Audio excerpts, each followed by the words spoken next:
महापालिका उद्यान विभागातील काम करणाऱ्या कामगाराचा झाडाच्या फांद्या कापत असताना तोल जाऊन खाली पडून दुर्दैवी मृत्यू झाला आहे। महापालिका उद्यान विभागातील कायम कामगार प्रभुराज धुळप्पा कलशेट्टी हे झाडाच्या फांद्या कापत असताना तोल गेल्याने झाडावरून जमिनीवरील फरशीवर पडून मृत्युमुखी पडले। ते महापालिका उद्यान विभागात माळी या पदावर कार्यरत होते।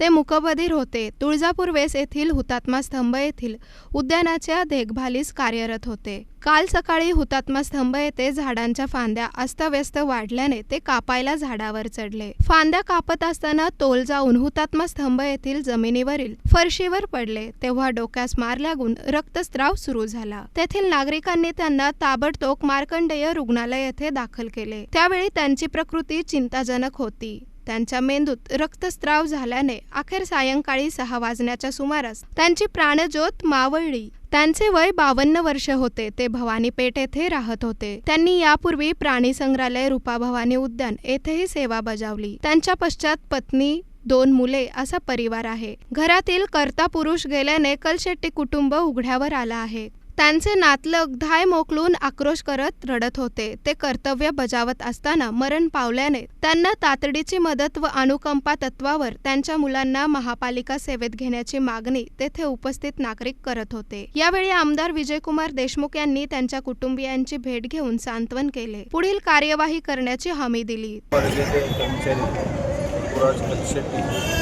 या ड्युटीवर असताना बलिदान चौकमध्ये आपल्या झाडाची छाटणी करत असताना त्यांना अचानकपणे पाय घसरून त्यांचं मरण पडले।